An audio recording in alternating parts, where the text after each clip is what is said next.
Hey everybody, it's Debbie Potts and doing another new episode on how to really self-care right now. And I'm on a mission to help you understand what is staying healthy. And so I found another person on the same mission as myself on Facebook, and I asked Dr. Stephen on my show today to explain kind of what he did. So thank you for coming on, kind of last minute request, and share this valuable information with our listeners and the world. Oh, thank you for having me. It's my pleasure. I'm happy to be here. Good. Well, let's start with like who you are and, what's your why, what's your drive, and what you're trying to do in our community. Sure. Well, my history is that I got my pre-med from Western Michigan University back in the day. I got a doctorate in chiropractic. I'm board certified clinical nutritionist. I'm a member of the American Academy of Environmental Medicine. I'm a member of the American Academy of Anti-Aging Medicine. I'm an IFM member. So this is my passion, is to identify what the underlying causes of any illness is, because there's always a cause. And that really is in my office. I have an integrative office. We have medical and we have natural healing. And I think there's a place for both, but my mission is always to identify why would we need a medical approach? What's going on in your body that's making the challenges that we would need to intervene with the medicine in the first place? Yeah, I'm always on that question is why. If people want to have a quick response, put a Band-Aid on it, not just look at why is this happening, what's this related to, and kind of peel the layers off to get to the root causes, because there's usually more than one thing, because everything is connected and gets imbalanced if something is off. So what have you found is we are, where are you based out of again? I saw you're Kalamazoo, Michigan. So Yes. Are you on lockdown there, staying at home? There is some of that going on for sure. My office is open. We're actually pretty busy. We're an essential care office. Since we have this integrative approach, we're still seeing patients. Of course, we're taking all the precautions necessary to make it safe. Mm-hmm. Every patient that comes in, we're checking their temperature and we're doing vitals to make sure that there isn't any challenges going on with any of this epidemic or pandemic issues. And but patients still need to be taken care of. And if we can take the burden off the hospital system, we're going to do it. What can you do if someone comes in and does have a higher temperature and isn't feeling quite well and having some of the symptoms? Yes. So we definitely will screen them, but we also can do telemedicine. And so we get more details from the telemedicine standpoint. If we have to prescribe some nutrition, if there's a medication involved, we'll do that. Or if we have a major concern and all the alarm bells are going off for this COVID-19, then we're going to send them to the hospital. Yeah, it seems, I keep reading a lot of posts, and even a health client I have is that people wonder if they had COVID-19 before it was actually known what it is in January, February, before it came in this pandemic. But just the signs and symptoms, what do you find that people might be struggling with that could be the COVID? And because testing is so limited, what's your experience so far? Well, we're going to have the flu anyways. That's a major part of our society around the world. So it is hard to differentiate, because the portion of the population that can handle this exposure to the COVID-19 virus oftentimes don't have more than a sniffle or a little cough, and they just manage it and get throughout the day. So it is very hard, difficult to differentiate that from the normal traditional flu. The kicker is the portion of the population that might have these degenerative conditions that we're really worried about, whether it's heart disease, diabetes, immune compromised, overweight. Those are the ones that can have the significant symptoms. And if they had those symptoms, they would know it. Yeah, I find there's a lot of people that have previous conditions, and people that smoke too, just people that haven't taken care of themselves, they're more at risk. But I think what I've become aware of the last month or so is that how many people are not aware of what health means, and the being fit and healthy. If they look good on the outside, but they're not really fit and healthy on the inside.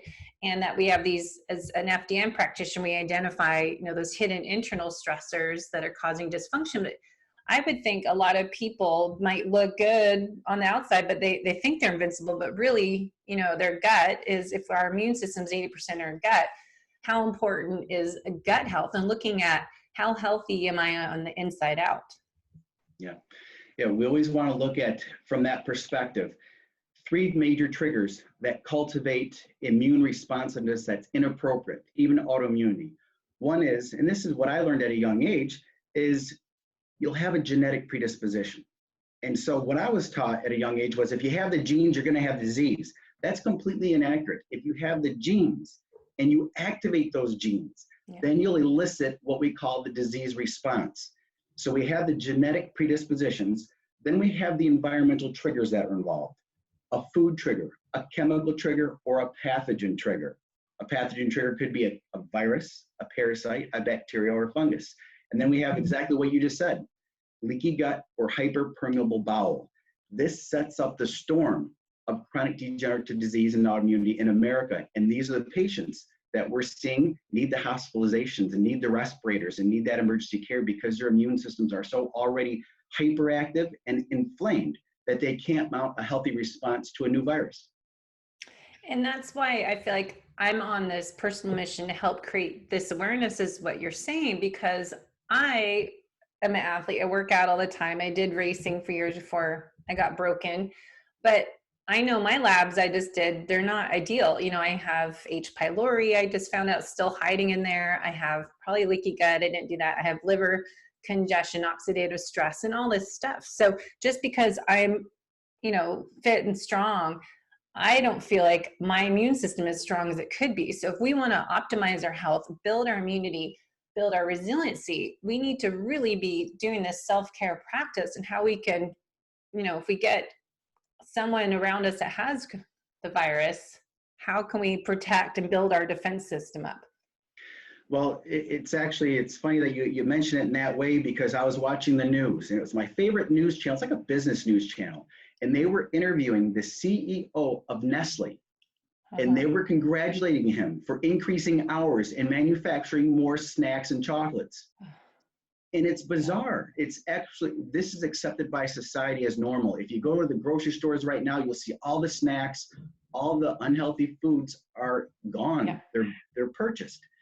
Now, we know that these foods sabotage the immune system.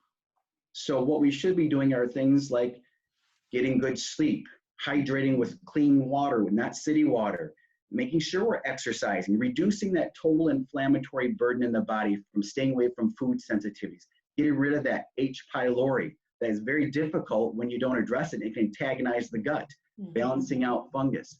Those variables need to be addressed. And then when those are addressed, you're empowered. You don't have to be the one that's concerned or fragile about, what if I get this? What if I get this? When I was growing up, I was on antibiotics quite a bit, and that was traditional back in the day. If you got sick, my mom took me to the doctor, I got an antibiotic. And I started to think that I'd never be able to get through a winter without an antibiotic.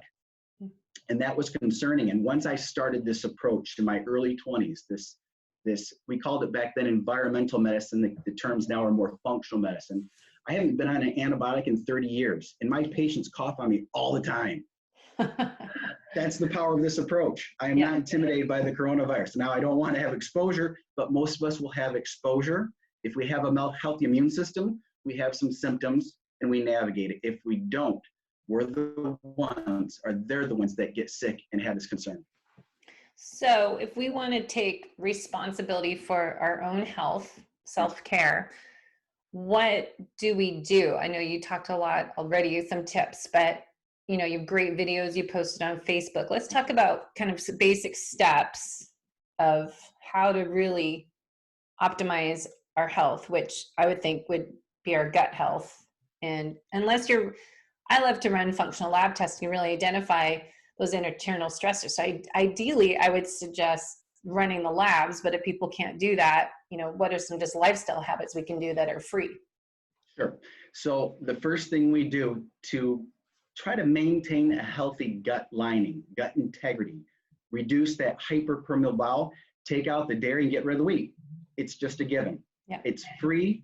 It's something that you can do with just a little bit of energy. You can work with your functional care practitioner like yourself. And we do lab tests in the office as well if you need that. But if you're trying to minimize in this kind of lockdown situation, just get rid of the dairy because it has an antagonistic protein that tears up the gut wall and actually activates the immune system. for attack against yourself called molecular mimicry and autoimmunity.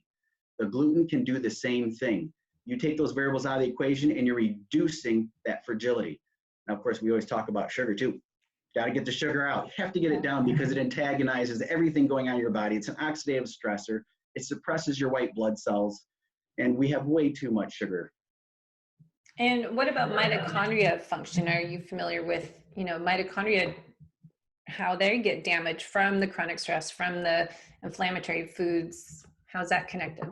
Exactly. So, and I think you were alluding to this, is when we identify the triggers that we're exposed to, we reduce inflammation, and that takes some of the stress off the mitochondria. So the mitochondria, there's 5,000 of these little guys on an average per cell, and they make your energy. Without your energy, you don't repair and heal. What can sabotage that? An inflammatory cascade from a food. A chemical can damage it. A pathogen can damage it. Your emotional stress can create this inflammatory cortisol response that can sabotage it. So those things always have to be incorporated into a healthy lifestyle if you're going to maximize your mitochondrial function.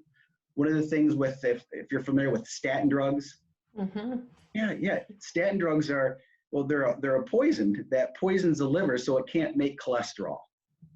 So one of those mechanisms is it shuts down the electron transport chain in the mitochondria. It shuts it down. And so if you don't have that working, you don't make energy. And if you don't make energy, you don't repair and heal. So the whole idea is to have the energy to repair and heal. And if you're taking a statin drug, we're very, very concerned with your capability to resist stress and to have the energy. So it's so important. I'm glad you brought that up. It's a big deal to have a healthy mitochondria. Well, I've finished the book by Dr. Lee No on the mitochondria function. I need to go back and read it again, because every time I finish a book, I'm like, I got to go back and start that over again, because there's so much information and stuff. Yes. But it's fascinating to me, and diving into the mitochondria and how they're connected to everything. Because I started years ago studying chronic stress, because what happened to me in adrenal exhaustion, and how it's not really HPA axis dysfunction, but just really trying to share with everyone how chronic external and hidden internal stressors contribute to a whole domino effect, a cascade of events in your body systems, and all this breakdown, which is correlated to what you're just saying, is that the mitochondria function and how that's related. So really kind of talking about how chronic stress impacts gut health and mitochondria and just being healthy. Absolutely. Exogenous stressors like chemicals in the environment, and endogenous stressors, which are our own chemicals, which we make when we have the perception of stress. Your immune system, if you have the perception of stress going on, your immune system can't be working. It has to, as the stress goes up in your life, the immune system goes down. It's not a good relationship. Yeah. We don't want that stress. So what are you suggesting with your viewers, your followers, and your clients? What actions should we do now? So like we talked about nutrition, sugar, gluten, avoid dairy, Yes. other inflammatory foods like soy, peanuts, nightshade corns family on there usually. Yeah. Vegetable oil, canola oil. The vegetable oils seem to be a big thing. But getting rid of the processed foods and focus on nutrient-dense whole foods, yes, and more protein, grass-fed meats and stuff like that. Are you saying anything to do with intermittent fasting to let the body heal and repair longer duration, and more low carb, keto, carnivore, paleo? What's your take on the nutrition part of it? Yes, we actually do in my office for those diet approaches. We have a keto approach for the patients who need it. Some patients need it. We have a medical HCG approach when we need that. Just depends on your body, your physiology, the damage that's been done, the mechanisms that work. Of course, we love the paleo. That's a happy medium with a lot of these. And then after the patients have been working with us for about a year or so, we have that conversation about Mediterranean. You get a more diverse diet in, you get to have a little bit of fun, but it's still a healthy approach. But some of these we don't want to start unless we've healed that gut. If the gut's not healed, you're going to be very vulnerable to antagonists, food antagonists, pathogen antagonists, and even some of these casual compounds that we come into contact with. We have to be very cautious. It's hard to heal a gut if you keep eating foods that you're reactive to, though, right? So if you're eating foods like gluten and dairy, or even healthy foods that you're tested that are your sensitive foods, it's hard to heal your gut at the same time if you keep putting poison in it. It won't heal. Yeah. It won't. It's a nice, I mean, I have a wall of nutritional supplements in my office and I love them all, but I could take them all and I'd still have leaky gut if I wasn't killing those pathogens, that infection, if I wasn't avoiding those antagonistic foods. Well, one of my mentors early on in my career said, if you have 5 nails in the bottom of your foot and you only take out 1, does it still hurt when you walk? That's a good one. Yeah, you got to take out those nails, the foods, the chemicals, the pathogens, the heavy metals, the emotional stressors. It's a lot of work. Deficiencies. Yes. But see, that's overwhelming to people. They want the magic pill. They want just like, give me that vaccine, give me that pill that's going to fix me and make me have this armor around my body that I won't get coronavirus or any disease. Well, I'm still looking for that. And I don't think it's out there. I do think there's some really neat things that we can implement. I know that we're doing stem cell type of therapies, exosomes in the office, and we're doing peptide therapies. So we're on the front line of the latest advances that are safe and supportive. But even with those technologies, we still have to adhere to the basics. If you're reacting to wheat and you're bringing it every day because you think that you're taking the vitamins and they'll heal you, it's not going to work. You got to get off that wheat. Yeah. Do you do food sensitivity panels with people, or just have them do a just reactive food sensitivity test themselves, like with their heart rate going up or blood sugar going up?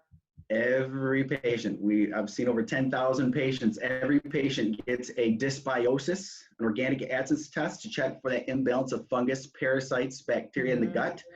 Everybody gets a nutrition check and everybody gets a foods check, because those are the basics. And if we're not adhering to those basic rules, all we're doing is slowing down the healing process if we can even get to that desired place, which is optimal health. I keep saying that every day. People need to invest. If they want to get healthy, you don't know what you don't know. You have to test and stop guessing, because I had no idea I still had H. pylori, and I had it detected 8 years ago in blastohominus. I had no idea. I don't have symptoms, but I have fatigue. I can't run, I can't lose weight. It was slow recovery and just all these different things, but you can't just run one lab as you do too, right? You have to see the correlation. And that's why we say at FDN is kind of an investigation, putting the missing pieces of the puzzle together, because I also had, high levels of oxidative stress, which I correlate with mitochondria, and fatigue running and not be able to get my endurance back up. And so there's all these things that people just think are, it's part of aging. That's just how it is. That's how I am. And like you said, genetics, it's, epigenetics is controllable. So it's really empowering to know you too, that we have to run these functional lab tests and spend that money. If it's, $500, $1,000 on labs, but you're wasting your time a lot just in what we say in the cycle of trial and error, trying to figure out what should I do when you said, if you take one nail out, you have 4 others still there, you're still going to have problems. Exactly. Your health is the best investment there is. I can't imagine doing anything else that's more important than identifying those underlying triggers that are specific for you. I know I just meeting with the Dutch test. Do you ever do the Dutch hormone panel? Sure. I have a podcast with them on Friday, and just, I'm so wanting to share people this stress, chronic stress impacts all of this. And so if you have, the low hormones, you have the parasite gut, you have the food sensitive panel, the oxidative stressors, organic acids, you need to run all those to really look at it. But just how you look at a hormone panel by itself, you don't know the why, as we started with the show. It's like, why are my hormones totally low? My DHA, my cortisol is low, my estrogens are all low. And I had someone reach out, they're like, I'm having these hormone problems, but they just did the regular test with their doctor, but they don't look at the whole picture. So it's so frustrating, isn't it? To know, it's like, I want to help you, but you're not getting the whole picture.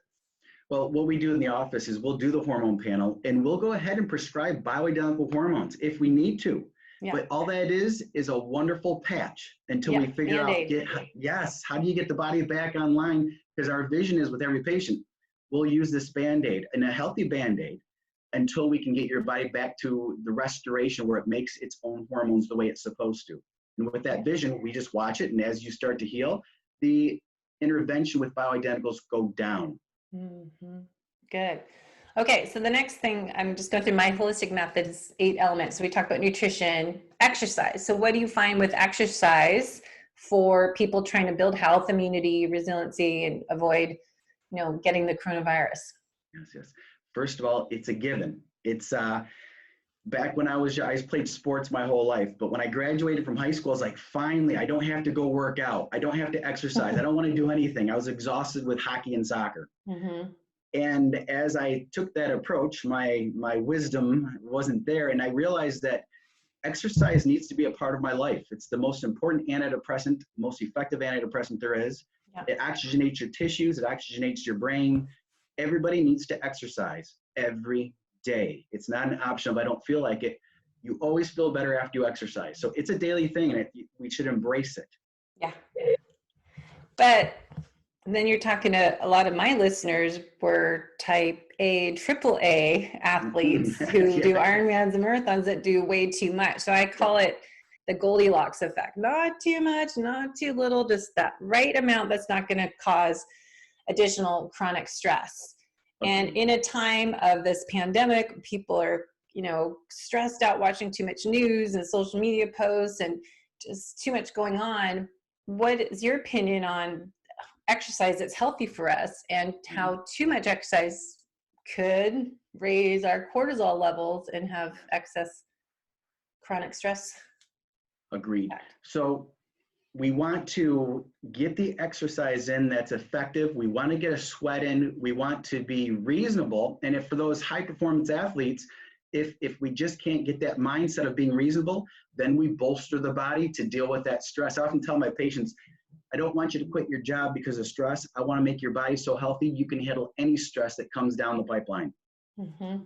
So we just bolster those high performance athletes with the right nutrition, with reducing inflammation, whether we need to sleep a little extra, whether we need to take some extra nutrition, whether we need to meditate, yoga, prayer, church, doesn't matter, whatever you can do to downregulate those stressful inflammatory responses so that way we can cultivate a stronger, healthier body.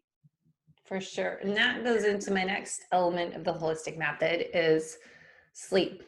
And I just talked to Dr. Bruce about sleep, the sleep doctor. We did a great episode on sleep. But what's your findings with people, how immune system and stress and sleep's connected?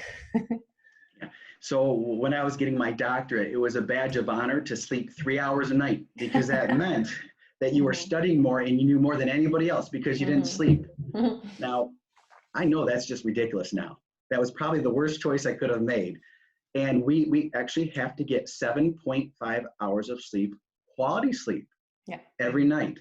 That's not tumbling and turning on, picking up your cell phone and checking what's going on.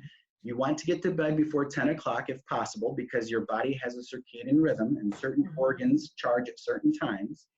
And you want to have that completely pitch black in your bedroom, because the minute you get some light in that bedroom, it shuts down the pineal gland. And that's a very important gland in the center of the brain. That pineal gland makes melatonin. Melatonin is known. Well, we think, you probably heard with this coronavirus that a lot of the younger population isn't so susceptible. We think that's because the younger population, our kids, make so much melatonin, it down-regulates that inflammatory response in the lungs, that exaggerated response, and so they get through it without having any issue. As we get older, we make less melatonin in our pineal gland, and so we have less of that resilience, because that melatonin is an antioxidant, it's anti-cancer. There's so many wonderful properties, and as we get older, we don't make it like we should just because of the 21st century. 21st century, pesticides, herbicides, fungicides, fertilizers, growth hormones, antibiotics, steroids, genetically modified foods. You get what I'm saying? Yeah.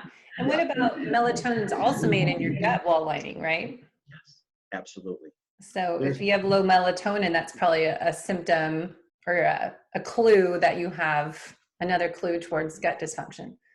Everybody has gut dysfunction. Yeah, I know. That's what I keep saying. Everybody's got it. The idea, what I try to do in my office, I tell my patients, I'm here to identify how leaky you are. Everybody's leaking. Yeah. I need to know how leaky are you?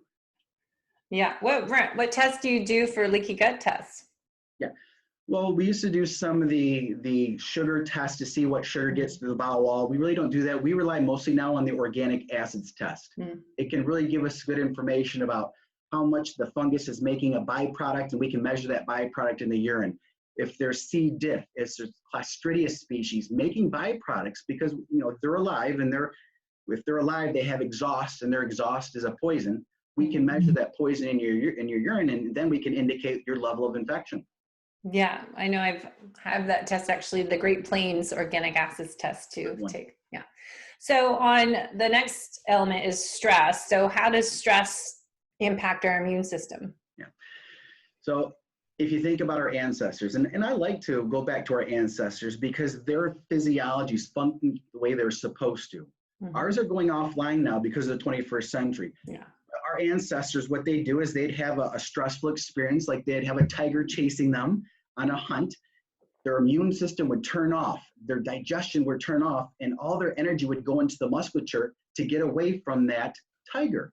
They climb a tree, the tiger would go away, they get to relax, they go back to their camp, their family. They start to recover, they start to heal, they're nourished by their loved ones. Then maybe a week and a half later, they have another experience running from a tiger. Yeah. That's the normal response. Today, everybody's waking up, watching the TV, worried about this COVID-19, worried about this pandemic, worried about our finances, our food, our money, you name it. That taxes, that subconscious stress taxes the body every second of the day, and your body has to respond to that subconscious stress.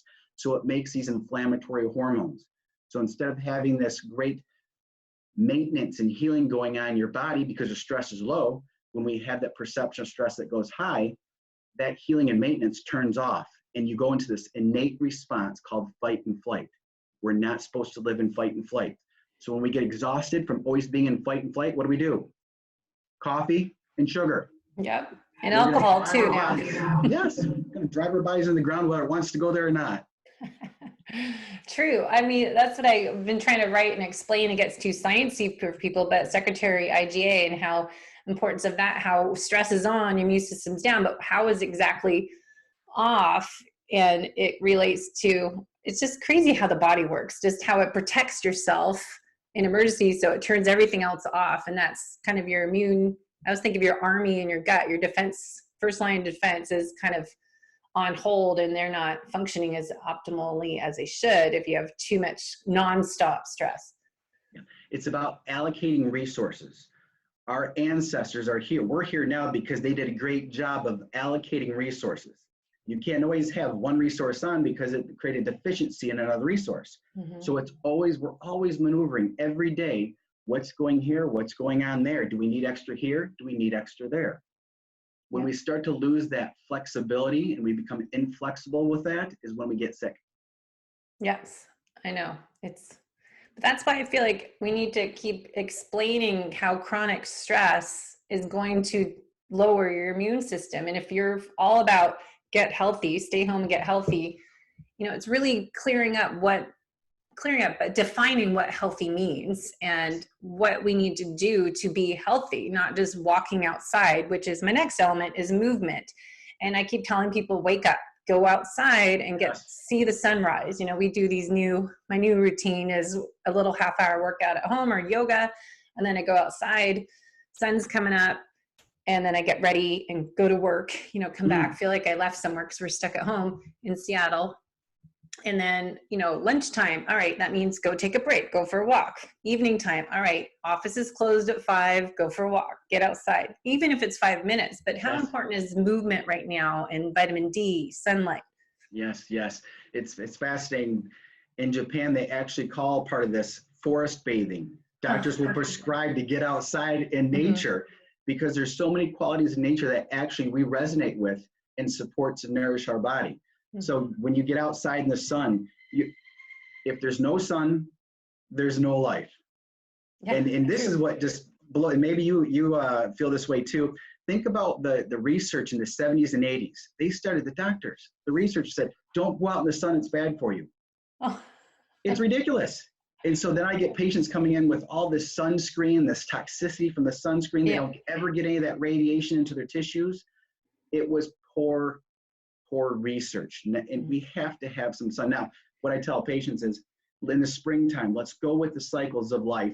In the springtime, get out there for 20 minutes, get out there for 25 minutes. As we move into summer, increase your exposure, your dosage.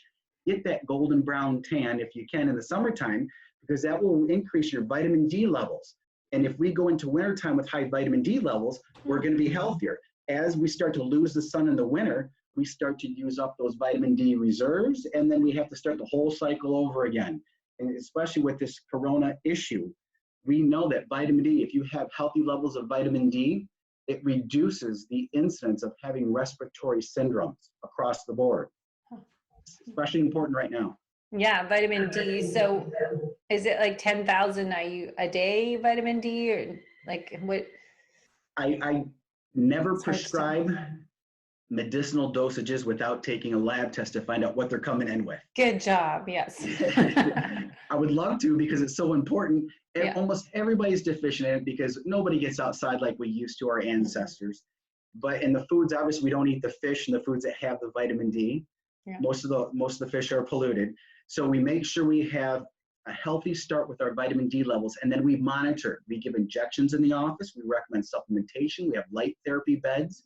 Anything we can do to get that vitamin D up, because a lot of people are resistant to manufacturing vitamin D. They have a VDR SNP. And with that VDR SNP, you are not going to have high levels of vitamin D. So we need to encourage that to happen.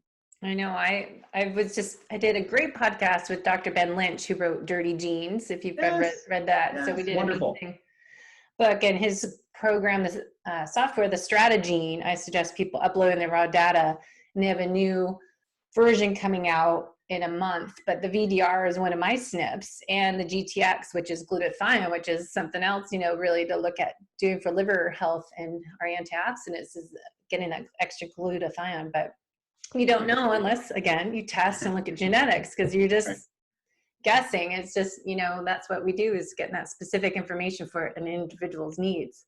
Yeah.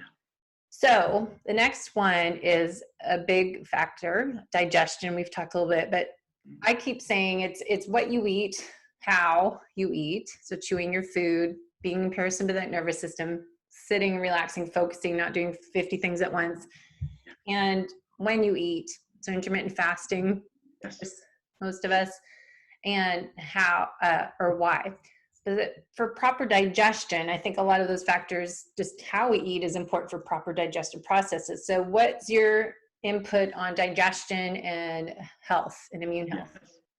So I think those were great suggestions you already covered. We definitely want to masticate our food, and we want to chew it up really good. And again, I had learned a lot from growing up with friends in college and such, and I would see them inhale a hamburger in 30 seconds. And I'm like, that can't be good. And it isn't. You need to break up those molecules, those proteins. You have to break them up into smaller components to prepare them for digestion. So you want to chew your food super good. You obviously don't want to eat when you're stressed. That's sending the wrong signal. Your brain and your vagus nerve they're always having this conversation. And so you don't want to eat when you're stressed. Look for healthy ways to relieve that stress that we talked about before. And I do implement digestive enzymes when appropriate: amylase, protease, lipase, hydrochloric acid, because so many of our population, we don't assimilate what we're taking in. And so if we don't assimilate, we can have the best organic diet in the world. If we're not assimilating those nutrients and dragging them into our cells, they're just going to go right through, and we'll never capture that value. Well, that's what I say. It's you eat, even if you eat real good nutrient dense food that's local and organic and everything we want, but if you're not able to break it down and absorb it into your gut wall lining, that's probably damaged and has leaks in it, as we said, you're not getting that nutrition. So you always have to work on, we in nutritional therapy work north, talking about, the parasympathetic nervous system and sitting and focusing and chewing your food, but getting the proper stomach acidity levels and getting the proper digestive enzymes is so essential. But then you got to be able to have the right gut terrain to break it down and absorb it into the body. So it's just amazing, because that's what I did for years. I'm like, I eat healthy, I do this, I do that, I do that, but what's going on inside, it doesn't matter unless you look at that.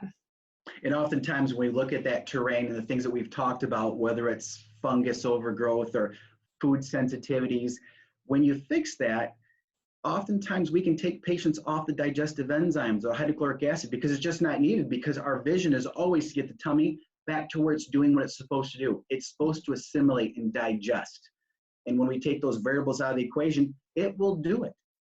But in the beginning, we have to add our natural Band-Aids. Sometimes we have to do artificial Band-Aids, but we always have the vision in mind that we can get the gut back online, maybe not 100%, but definitely better than it was when you came in, for sure. So do you find people don't need digestive enzymes once you've got their body functioning well and not being in sympathetic dominance? Absolutely. As a rule, when we do this program, see, I think patients often get concerned because they're like, okay, I've been doing this for a month. Can I go back and have my pizza? Yeah. No, the things that brought you into my office are still out there, and I don't want you to return to them. Yeah. We need to work together over time. And as over this time, it could be 3 months, 6 months, years. Every 6 months, every year, you will get stronger than when you started. I often tell my patients, you will actually reduce the aging process. Even if you're getting older, you're going to be healthier than when you were younger because you were so inflamed and toxic when you were younger. Mm-hmm. I know I've had clients and they, we do their labs and they're just, in the red zone off the chart, and they don't necessarily, not everyone wants to take the supplements and follow the protocol of nutrition and exercise and sleep and rest. And then it's like, okay, you've probably been messed up like this for years and you didn't know it unless you did labs. It's not like suddenly it happened overnight that your liver's in complete congestion, not even in the middle of the chart, but off the charts. And how the leaky gut tests and doing the mannitol and lactulose, those tests be like off the charts. Like, okay, this isn't just 1 month treatment. You have to really make this the new you and your new transformation, your new journey to having these new healthy habits to optimize your health. Because then we go back to our main topic is how to get healthier and be more resilient to avoid getting COVID-19. Well, gut health and what we're eating and all these elements are so crucial. But my thought is, all right, why are so many people dying? Is that an indication of how unhealthy people are? And as you said, our environmental toxins and triggers that cause dysfunction on the inside. Yes. Well, think about what the stats are. The American Heart Association came out last spring and said that almost 50% of the adult population in America has heart disease. Can you even capture that concept? Almost 50% of the adult population. They came out and said also that almost 40% of our population is overweight or obese. We're already said this is the population that's more vulnerable to the COVID-19. Yeah. So it's right there that over 100 million Americans have prediabetes and diabetes. These are all the risk factors for getting sick in today's environment, to have these chronic degenerative. Let me say this. I had a patient they came in last week. They said, Doc, I just got this ache and pain, and sometimes my knee doesn't work well, but other than that, I'm healthy. And I was literally looking right at his history and his list of medications. He's on high blood pressure medication. He was on diabetes medication.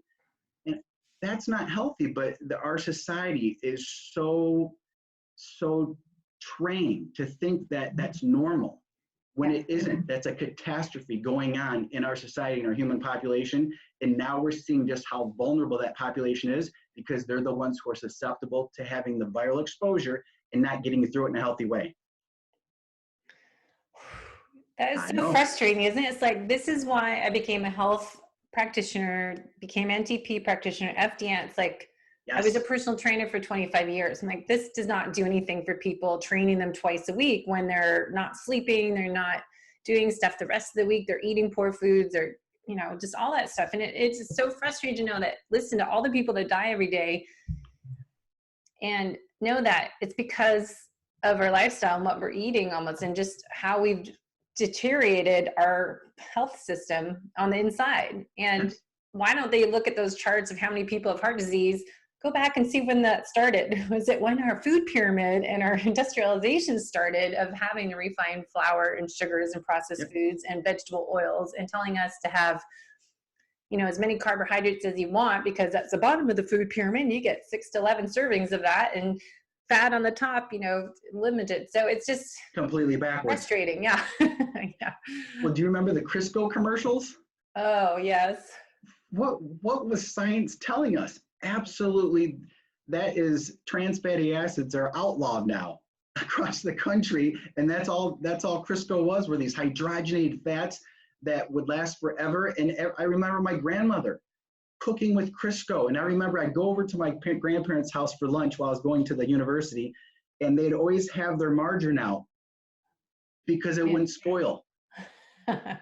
And Yeah. I remember in my biochemistry class, I told my grandpa, I said, Grandpa, you really should be having butter. You can metabolize that butter. And I just learned that that's a hydrogenated fat, like axle grease, and you're never going to metabolize it. And it actually contributes to cardiovascular disease. He goes, nope, my doctor told me I need margarine. I'm not going off it. I know. I'm sure it's an uphill battle for you, and being a doctor in healthcare and trying to help people and not have them be persuaded by the other, traditional medicine and taking a statin drug prescription drug for any ailment they have. Yeah. But I think a lot of it is the concern of, what we can do to be healthy and how we can improve all this now. And so the last two elements are hydration and then happiness. So hydration, we've learned, 60% of your body's water. We need to get more, fluid in our tissues, hydrate the tissues. What do you say is hydration? Why do we need to drink, as you said, not tap water, but filtered clean water without the chemicals, and stay hydrated during the day? Because I think a lot of people are forgetting about water right now. They're not in their regular routine of having water in their car, at their desk. They're at home and they're drinking, a pot of coffee instead, and then they're having alcohol starting at 4:00. Well, we got to remember the fundamentals. The fundamentals are life exists. Life exists on Earth because of water, H2O. Now, when we have healthy water brought into our body uses that as a medium, a fluid for chemical reactions to move things around. We are floating in a bag of water that has chemical processes going in and activating and deactivating, and we're walking around like that. Now, if we add in chlorine into that medium, if we add in fluoride, if we add in the pharmaceuticals that are running off into our water, into our fish, into our oceans, and our cities cannot detoxify this water. It's too expensive. So we get these and they come right back into us. It creates a toxic environment. When I say toxic, that's a very generic term, but what it does is it overwhelms pathways that we were never meant to have a chlorine pathway. Chlorine kills bacteria in the water. We think that's great. But what's it doing to us when we drink it? We have a microbiome that doesn't like the chlorine either. So we have to have fresh, clean water. I am a proponent. If you've ever heard of structured water, I like it. I dig it. There's some value to that. Yeah. And so we always have to have filtered, structured. We have to have clean sources of water. Now, I like reverse osmosis, something that might be charcoal filtered, even ozonated, which means they're percolating ozone through the water to kill all the microorganisms that oxidizes them. That's a good, clean water source. And we have to take that extra step financially and the energy to do that, because we don't want to skimp on water. This is our medium. We have to have clean water. Yeah, for sure. And I think it's just getting in a habit. Like, I have a bottle at my desk and I'm drinking my turmeric tonic tea during the day and my green tea trying to drink during the day too. And then just, have that available and have it ready and just keep hydrated, but not too close to bed, because then you go pee all night. And you don't want to break your cycle in your sleep. Yeah. No. And not to drink water is a big thing I learned years ago, that I used to go out and have like 5 glasses at a restaurant, they keep coming by and fill your water. I thought I was so healthy because I drink so much water, but didn't realize I was diluting my stomach acids by eating and drinking too much water. True. So contributing to digestive problems by just drinking water, which you think you're being healthy, but it's not. It's funny. So drink before and after you eat, not while you eat, is something that no one taught us growing up. I agree. You don't want to flush out those digestive capabilities. Yeah. Okay. My last one for you, and my most favorite, is happiness. Really trying to stress the importance of playing, laughing, being silly, writing a gratitude journal every day. Why is happiness so important to be healthy? Yeah. I think it's something that's very difficult for our population because of the circumstances that we just spoke of. Change the chemistry in the brain. It alters the chemistry, it downregulates dopamine, it sabotages serotonin. So right off the bat, if we're not going after those underlying foundational concerns, we're going to be more challenged to even be happy. We address those underlying concerns, and it's easier to maintain a level of satiety, of happiness, of motivation. So we get those 5 nails, 6 nails out of the bottom of your foot, and then we focus on getting outside, getting that prescription to be in the forest, getting back to our family. I know that with this, in the evenings, I am talking to my family. I'm talking to my parents. I have my nephews work in my office, in my supplement shop, and I love it. There's connection with people, and I think that it's easy for us to get despondent, disconnected, focused on our cell phone, focused on our Netflix. It's not that I don't have those, I do, but I really want to have some responsibility with those, because when I know that there's something deep down in my heart when I'm connecting with my family, with my loved ones, even with my staff and my team members in my office, that is more rewarding than the best Netflix show, even though I love the Netflix. And so I always try to find myself gravitating towards those things that are innate in who we are, that we evolved with, and that we are getting away from exponentially with technology. And I think it's as good as you said, point out serotonin and dopamine, and how happiness and depression and anxiety, they're all related to the stress and the sleep and the nutrition, the digestion, and all the exercise and movement. All these elements, what I call the holistic method, to work on the whole you, to be healthy, they interplay and interact with each other. So if you have poor gut health, or even go backwards, poor protein digestion, you're not going to get the amino acids, you're not going to get the cofactors to make your neurotransmitters. And if you have gut dysbiosis, you have that gut-brain connection that gets messed up. So people need to look at happiness isn't just, taking an anti-anxiety pill or antidepressant. It's more to even, just work on your digestion and improve your gut health. You might be happier. Yes. I remember one of my friends growing up, and I was in my early 20s, and I wasn't feeling so good. That's how I got on this path. But I remember him saying to me, well, why don't you just be happy? Just be happy. And I was so offended by that, because if I could have been happy, I would have. And it was because of things, all these inflammatory mechanisms that were activated in my body. And I know that when I started to get those under control, to neutralize them, to disintegrate those antagonists, that there was a level of satiety and capability that just started to come naturally. And once I actually started to feel better with the dopamine response, with the creating the serotonin from a healthy gut, then I started to maximize that, and I started to do a lot of reading about what else can I do to add on to this happiness potential, which was create connection, do your meditation, activates the part of your brain that can create chemicals as well through the meditation. And even you've heard of emotional freedom technique, and doing some of these psychoneuroimmunological techniques that can take some of these, what we could say, triggers out of your subconscious. And that is where I maximize my happiness. And I just didn't do it and it's done. It's something that I try to maintain every day, because you can lose it just as quick as you get it. And I think right now, for us that are in the stay at home, and I think, we're recording this April 9th, I think we'll be here through May. And, I just, whatever they say, I always double it, prepare for the more, so it's just easier to deal with. But I think it's really finding purpose, a new sense of purpose each day. And, I've been writing in a gratitude journal each night. I have my 3 things I say I'm grateful for, and then set intentions for the next day. Practicing yoga, something I've neglected for the past 10 years. I've been doing that more, and realize I really have a lot of areas of opportunity, and my yoga practice is so hard. Way to play. And just doing some new things, create structure. And I think that's related to happiness, because alternative is depression and sadness. And I think when you kind of feel lost and you're like, okay, I'm at home all day, you have to make the best of it. And having a little more structure to your day and get a new routine that's for 2-3 months. And that's just kind of the new normal for now. Yes, I remember my doc, who taught me a lot of this back in the day.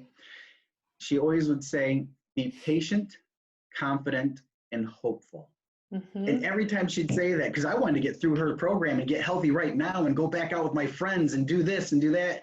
And I was like, am I there yet? Am I there yet? 6 months later, am I there yet? And she'd say the same thing. She'd look at me with just the most unconditional, loving look that you could ever see. And she'd be patient, confident, and hopeful.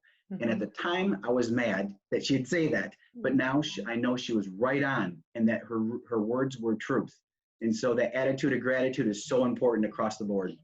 I have that like all over my walls, these Love it. positive things in it, because I've always found that over the years to work in my own health is adding positivity and create this positive energy, positive vibes in where you are living and seeing things, signs and stuff like that. So you need to make a sign of those words on a poster board. And I like it. I should. good. That's a good suggestion for sure. Yeah. So what was it? I'm going to write that down. So Be patient, confident, and that important one, hopeful. Hopeful. I think we should I'll make an infographic of that on my Word Swag app and then post that. Because then it's something right now with the COVID-19, you're just like, I don't see any light at the end of the tunnel. Can we see a light out there? And you do have to be hopeful, and really see that that's going to happen, and give people confidence. And we'll get through this. I do not doubt this at all. It's just, this is a good learning experience. Exactly. I think of it as a human learning experience. Yes, I know. Globally, this is an opportunity for growth. Let's use it for growth. That's what I keep saying. It is the gift. What is a gift in this horrible pandemic? But it's people wake up. You need to take care of yourself. And it's just, that's my whole point is like, why is this happening? Is because people are unhealthy. And we wouldn't all have this spreading and people dying if people were actually healthy, but no one really knows what that means because they've been taught by political nutrition for years and the food pyramid and the medication, the traditional medicine. So that's just like, we wouldn't be as damaged if people didn't have this incorrect information we were taught for so many decades. It's true. So it's a hard pill to swallow, but in the big picture, if you're looking at this in the big picture, there's no growth without suffering. Yes. And so write that down. Well, if you have poor health and you're paying attention to it, that's suffering. And that's what motivated me, because I didn't want to be unhealthy. I wanted to be athletic. I wanted to attend my university courses. I wanted to be productive in the community after I graduated. And it motivated me to take care of my health. But I had to suffer with the loss of those potential things. And I wasn't going to give that up. I wanted to participate in life. That was enough suffering for me to start dedicating myself. Actually, I was an engineer at the university. I was working as a civil engineer. And once I started getting a taste of health, I was like, I got to share this with the rest of the world. And I went right into the pre-med program and ended up being a doctor. Yeah, so awesome. Well, thank you so much for allowing me to ask you questions that I didn't give you any prep work for. I love it. This is fun. This is kind of what my focus is and my purpose and passion, and how to inspire other people. But it's the holistic method that I wrote 5 years ago, and I started working on it 10 years ago now in 2010, that, there's so much more to being healthy than just getting out and exercising each day. So we need to really keep educating everyone. And if our listeners, you guys can spread this message out, this video and audio version. I think there's so many good takeaways in the show today. So I thank you so much. Where can people find you and follow you and get more information?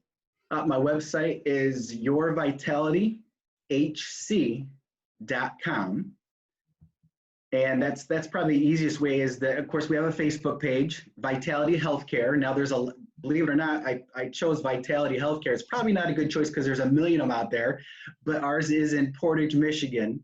Vitality Healthcare is our Facebook page. And of course, I have a nutrition shop, and that's called Intelligent Nutrition Incorporated. Perfect. INC, yeah. Well, I'll get all those links from you. I'll put them in the show notes so you guys can look below the podcast or the YouTube video and find all the links in there. So thanks so much, and keep doing what you're doing and keep people healthy. Oh, thanks. And you keep doing what you're doing. You're doing a wonderful job, and I really appreciate it. Thank you. No problem.